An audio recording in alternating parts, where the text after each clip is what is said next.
here's the big question. You're interested in value investing and valuing and evaluating businesses on a deep level, but you don't know how, even after researching for hours, probably dozens of hours, hundreds of hours on the internet, and because nobody else shows you how to do it. This podcast has all those answers and much more about value investing and finance.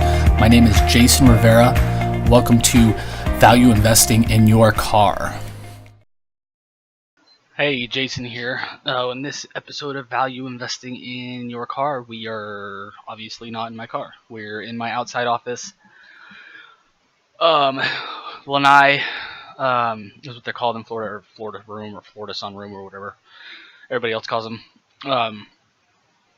My oldest daughter is out of school for the summer, so that's why I'm doing the videos from here, or will be doing the videos from here for a little while. And I'm making some videos, client training videos right now, which is why I'm wearing this. So hopefully you can hear me pretty good. I tested the sound and it should be working good. So in this episode of Value Investing in Your Car, I want to do a book review of the Upstarts.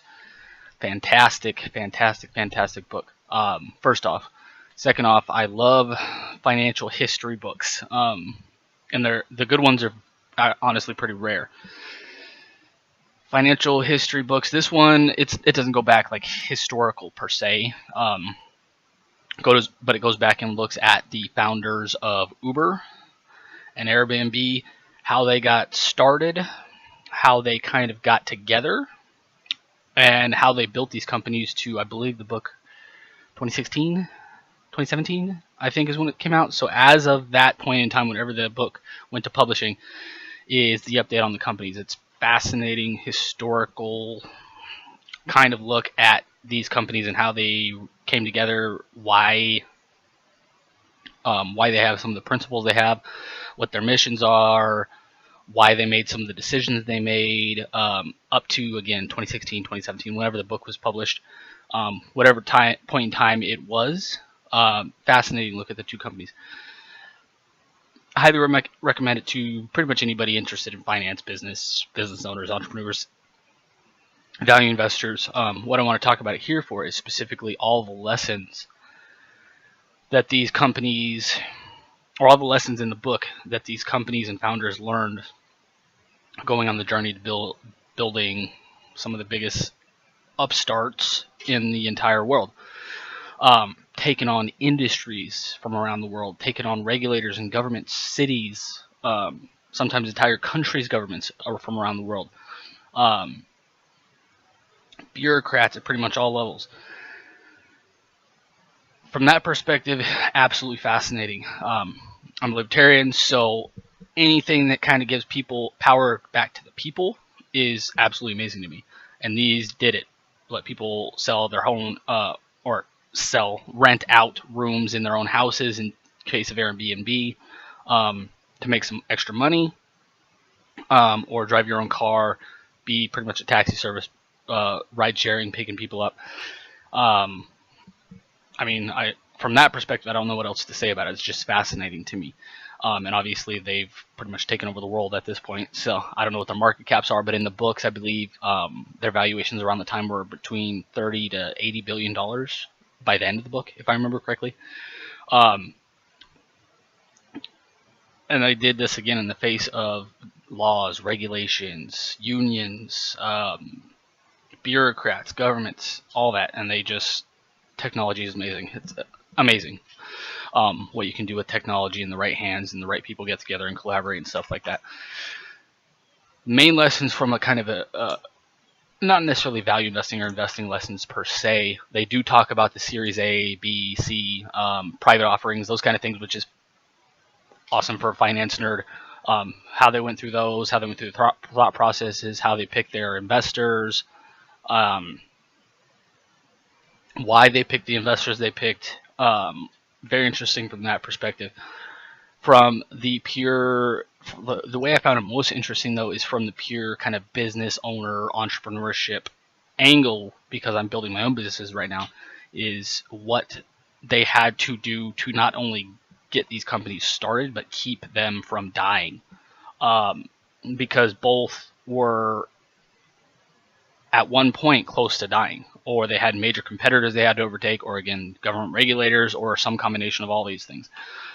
So from a business owner kind of in a leadership position in my own businesses, finding or learning about the decisions they had to make, sometimes very, very tough decisions. The kind of strategizing from a business, long-term business perspective, especially in the case of Uber, had to watch out for a lot of competitors. That was fascinating. Getting to know the personalities of the individual founders, Brian Chesky, Travis Kalanick. I didn't even know this. He came on later. He wasn't one of the founders of Uber. Brian Chesky of Airbnb. What are the other guys' names? Oh, I can't remember the other guys' names. But those are kind of the two most well-known guys, like Russell Brunson is with ClickFunnels. There's other founders in ClickFunnels as well. I can't remember their names. It's going to bother me now. But how the decisions they had to make, the sacrifices they had to make, the people they had to fight, just from a business owner perspective myself, it's absolutely fascinating. And again, kind of a not necessarily historical look in the purest sense, but going back from before they started. And these guys, I think both sets of people met in college, if I remember, or right out of college. Moving across country to go after their dreams and their plans, and living on people's couches, and nobody believing in them from when they first started. Nate Blucharsek, that's another one from Airbnb. It's still going to bother me that I can't think of the other ones. But all these people coming together to disrupt two entire industries. Airbnb, as of the time of the book, had more rooms available than all the hotels in the world combined. That's an astonishing, from pretty much zero to the most rooms available than all the hotels in the world combined. It's insane. That's just a mind-boggling thought. But from a pure business owner, entrepreneurship, leadership, business strategy point of view, fantastic book. Again, highly recommend it to pretty much everyone. Can't recommend it enough, actually. It's going on the must-read list, or the recommended resources page on the blog, as a must-read. And again, historical finance books are hard. Good ones are hard to find. The other one that pops into my head right now is In Their Time, I believe is what it's called. I read this years ago. Has many profiles of some of the world's greatest business people. That was a fantastic financial history book. Tulipomania is another one that was fantastic. What else? Off the top of my head, I honestly can't think of any others. There's biographies, of course, of people like Warren Buffett and JP Morgan and business titans from around the world, but a true financial history book that focuses on the historical aspects of things and tells it in an interesting way, and that has important lessons in it is very hard to find. So I highly recommend this book. Sorry, it's a little. I'm sitting outside. We got some. My father-in-law is staying with us right now, so I've got to improvise, and it feels like it's a million degrees out here. So if you hear some interference from, I got a fan over there, so if you hear a little bit of interference from that, hopefully you don't. But if you do, I apologize, but that's what it's for. So, but again, highly recommend the book. From, again, pretty much any perspective as value investor investment, I think these kind of books are important as well. So you learn.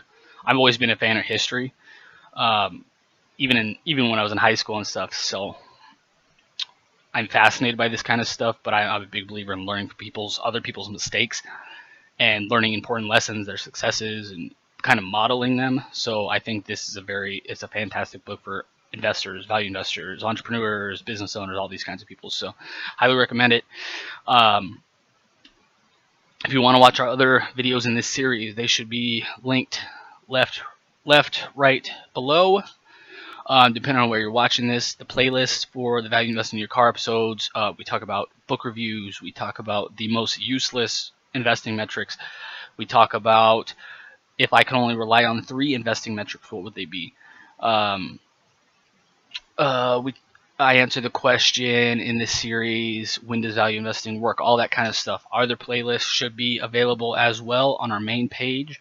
We got case studies, we got free trainings, video trainings, free case studies on topics like enterprise value, ROIC, what else?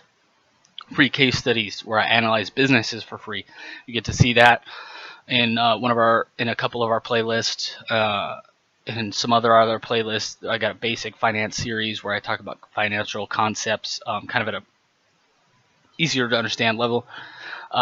We got a whole bunch of playlists, and we're adding videos every day. So make sure you watch those if you found this of value, and if you did, make sure you subscribe and hit the bell if you're on YouTube, so that you're notified anytime we release a new video. And again, we're recording new videos pretty much every day. So I hope you enjoyed this. Hope you learned about a fantastic book. Again, a must read. Can't recommend it enough.